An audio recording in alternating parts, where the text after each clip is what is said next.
SIR को supreme signal मिल चुका है। जी हाँ, सुप्रीम कोर्ट की टिप्पणी सामने आई है। सुप्रीम कोर्ट ने आज कहा है कि एसआईआर कराना चुनाव आयोग का अधिकार है। चुनाव आयोग ने शक्ति से बाहर काम नहीं किया है। एसआईआर पर ईसीआई का फैसला सही है। एसआईआर को गैर कानूनी कहकर रद्द नहीं कर सकते। एसआईआर एक वैध और असंवैधानिक प्रक्रिया है। एसआईआर की प्रक्रिया कानूनी तौर पर सही है। तो ये लबो-लुबाब है सुप्रीम कोर्ट ने आज जो अपना फैसला सुनाया है इसका। जनवरी में जो सुनवाई हुई थी उसी दौरान सुप्रीम कोर्ट ने अपना फैसला सुरक्षित रख लिया था और आज अपना फैसला सुनाते हुए सुप्रीम कोर्ट ने साफ कह दिया है कि इलेक्शन कमीशन को निष्पक्ष चुनाव करवाने के लिए अगर एसआईआर करवाना है तो वो करवा सकती है। ये पूरी तरीके से कानूनी है, ये वैध है, संवैधानिक है और एसआईआर ने जो भी काम किया है वो सब अपने अधिकार क्षेत्र में रहकर किया है। आज माननीय सुप्रीम कोर्ट का एसआईआर के ऊपर फैसला आ गया है। माननीय सुप्रीम कोर्ट ने कहा है कि एसआईआर की पूरी प्रक्रिया सही है। एसआईआर कराना ये इलेक्शन कमीशन का काम है और एसआईआर जो इलेक्शन कमीशन ने कराया है वो बिल्कुल ठीक कराया है। वो संविधान के अनुकूल है, रिप्रेजेंटेशन ऑफ पीपल एक्ट के अनुकूल है, जो कंडक्ट ऑफ इलेक्शन रूल है उसके अनुकूल है। जो एसआईआर के बारे में बहुत सारे अपवाद बताए गए थे, एसआईआर की बहुत सारी कमियां बताई गई थी, माननीय सुप्रीम कोर्ट ने उन कमियों को स्वीकार नहीं किया है और कहा है कि बिल्कुल इलेक्शन कमीशन ने फ्री एंड फेयर तरीके से पूरा एसआईआर किया है। हमने जो पीआईएल फाइल किया था उसमें मांग किया था एसआईआर रेगुलर इंटरवल पे होना चाहिए, एसआईआर हर 5 साल में होते रहना चाहिए, क्योंकि एक भी अगर कोई विदेशी व्यक्ति का नाम वोटर लिस्ट में है तो वो पूरी तरीके से हमारे इलेक्शन लॉज के खिलाफ है, फ्री एंड फेयर इलेक्शन के कॉन्सेप्ट के खिलाफ है। आज माननीय सुप्रीम कोर्ट ने जो हमारी दलील थी, जो चुनाव आयोग की दलील थी, वो सभी दलीलों को स्वीकार कर लिया है और लगभग जो 20 से ज़्यादा पिटीशन फाइल की गई थी एसआईआर के खिलाफ, एसआईआर की बहुत सारी कमियों को बताने के लिए, उन सभी दलीलों को नकार दिया गया है। मैं आशा करता हूं कि अब आने वाले टाइम में भारत में कोई भी जो विदेशी है, जो घुसपैठिया है, चाहे पाकिस्तानी, अफगानिस्तानी, रोहिंग्या, बांग्लादेशी या कुकी है, उसका नाम भारत में नहीं होगा। तो एसआईआर पर सुप्रीम कोर्ट के फैसले पर क्या है राजनेताओं की प्रतिक्रिया, सुनिए। देखिए, एसआईआर कोई भारत में मोदी जी ने नई नवेली योजना तो बनाई नहीं है। ये एक लगातार निरंतरता के साथ चलने वाली प्रक्रिया है। जो इसमें वैध मतदाता हो या वैध नागरिक हैं, उनकी सुरक्षा है, 100% सुरक्षा है। और जो अवैध मतदाता होंगे, अवैध नागरिक होंगे, उनकी समीक्षा होती है।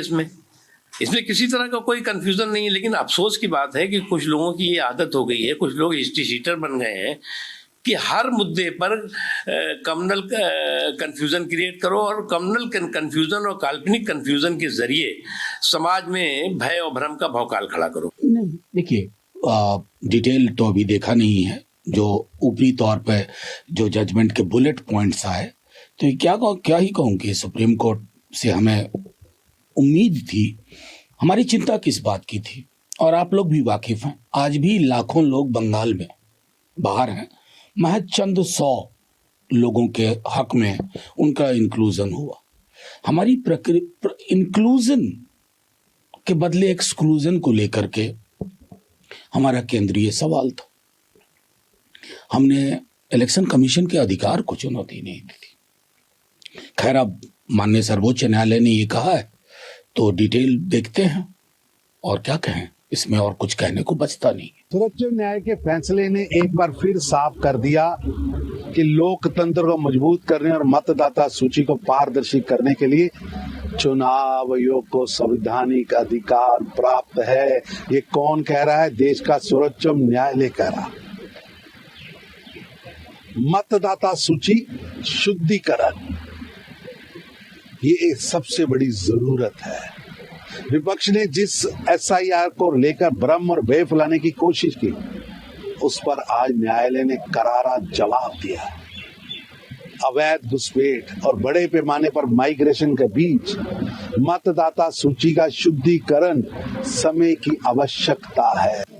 देखिए, सुप्रीम कोर्ट के फैसले का स्वागत है, क्योंकि संविधान में चुनाव आयोग स्वतंत्र है, उसके पास अधिकार है एसआईआर कराने का। उस पे मुहर सुप्रीम कोर्ट ने लगा दी है। विपक्ष के लोग अनर्गल बयानबाजी करते हैं संविधान के दायरे में अगर कोई काम हो रहा है तो उसका भी विरोध करते हैं। एसआईआर को लेकर सुप्रीम कोर्ट के आदेश पर बीजेपी और जेडीयू के नेताओं का क्या कुछ कहना है, आइए आपको सुनवाते हैं। आजाद हिंदुस्तान में पहली बार चुनाव आयोग पर लगातार सवाल खड़े किए जाते रहे। जनता के जनादेश का भी अपमान किया इंडी गठबंधन के घटक दलों ने, चाहे बिहार में एसआईआर हो या पश्चिम बंगाल में। मृत व्यक्तियों का नाम वोटर लिस्ट में रहे या जिद का, डुप्लीकेसी वोटर लिस्ट में रहे या जिद का। एसआईआर तो पूर्व में भी हुआ था, अब माननीय सर्वोच्च न्यायालय ने भी मुहर लगा दिया। अब विपक्ष की राजनीतिक पार्टियों को अपना नजरिया साफ करना चाहिए कि जनता में जो आप भ्रम पैदा कर रहे थे, चुनाव आयोग जैसी संवैधानिक संस्था पर सवाल खड़ा कर रहे थे, अब नजरिया साफ करिए। सुप्रीम कोर्ट ने इसको वैध कहा है। माफी मांगिए इस देश की जनता से कि हमने आपको गुमराह किया था और चुनाव आयोग पर सवाल खड़ा करके संवैधानिक संस्थाओं का अपमान किया। माननीय सर्वोच्च न्यायालय ने एसआईआर पर फैसला दे दिया है। अब विपक्ष को एसआईआर को लेकर के सवाल खड़े करने का काम बंद कर देना चाहिए।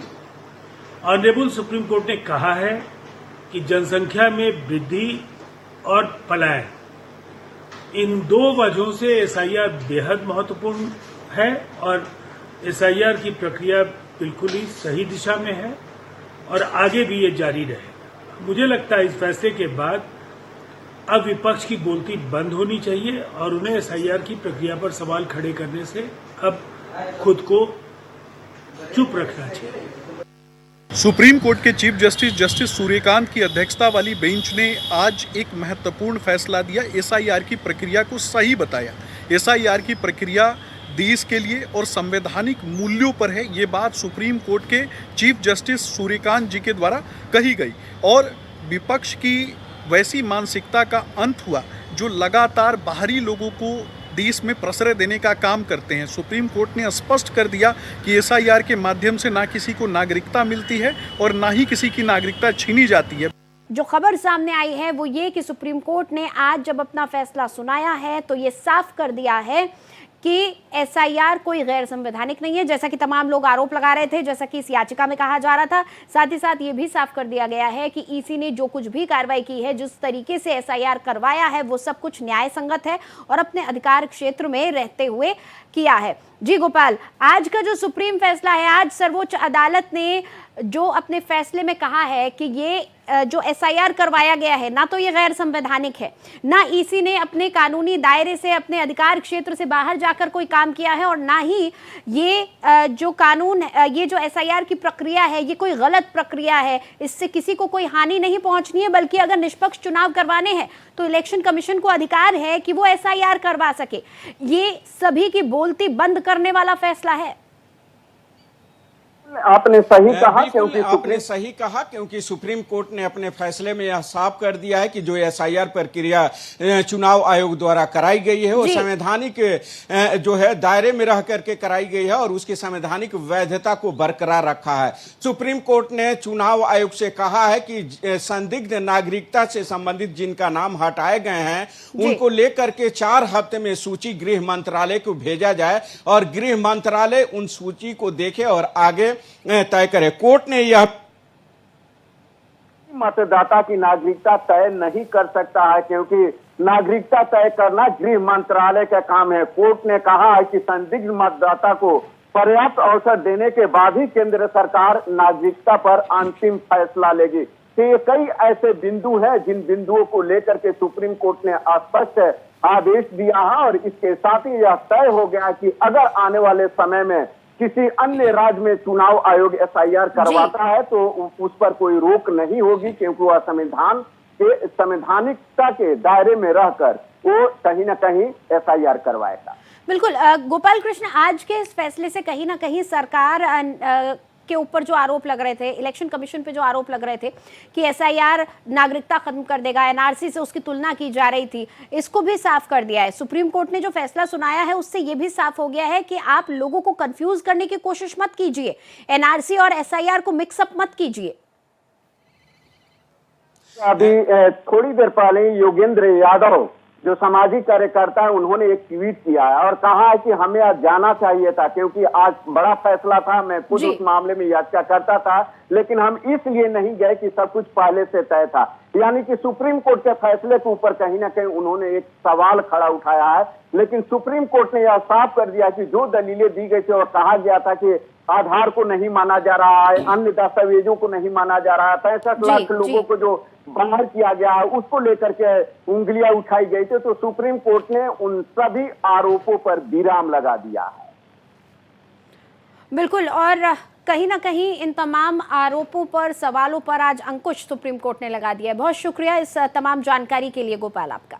तो एसआईआर से जुड़ी एक बड़ी खबर की करेंगे। दिल्ली में भी एसआईआर को लेकर तैयारियां तेज कर दी गई हैं। Delhi chief electoral officer press conference करेंगे 30 जून से 29 जुलाई तक। बीएलओ घर घर जाकर सत्यापन करेंगे और डुप्लीकेट और मृत मतदाताओं के नाम हटाने का अभियान चलाया जाएगा। हर मतदाता को एन्यूमरेशन फॉर्म दिया जाएगा। एन्यूमरेशन फॉर्म ऑनलाइन भरने की सुविधा भी मिलेगी। फॉर्म के साथ किसी दस्तावेज को जमा करने की जरूरत नहीं है।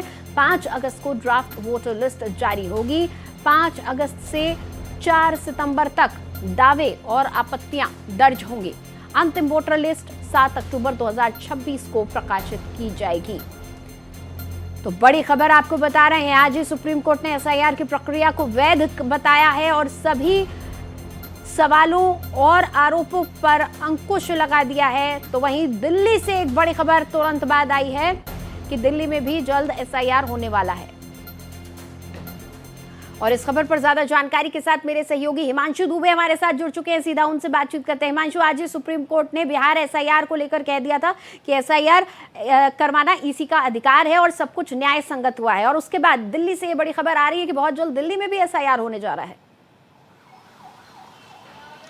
बिल्कुल, देखिए जिस तरीके से अभी सुप्रीम कोर्ट का ऑर्डर आया कि एसआईआर जो है वो बिल्कुल वैध है और इलेक्शन कमीशन का ये अधिकार भी है। और अभी देखिए थोड़ी देर पहले जो है दिल्ली इलेक्शन कमीशन की तरफ से प्रेस कॉन्फ्रेंस की गई थी, जिसमें जो दिल्ली चुनाव आयोग के जो मुख्य अधिकारी हैं अशोक कुमार की तरफ से ये ऐलान कर दिया गया है कि 30 जून से जो है एसआईआर की प्रक्रिया राजधानी दिल्ली में शुरू हो जाएगी और 29 जुलाई तक बीएलओ जो है घर घर जाकर सत्यापन करने वाले हैं। और बड़ी बात यह है कि दिल्ली चुनाव आयोग ने स्पष्ट कहा है कि कोई भी अयोग्य मतदाता इसमें ना जुड़, जो है जो एक उद्देश्य रखा गया है कि योग्य मतदाताओं को इसमें जोड़ना है और अयोग्य मतदाताओं को इससे बाहर निकालना है।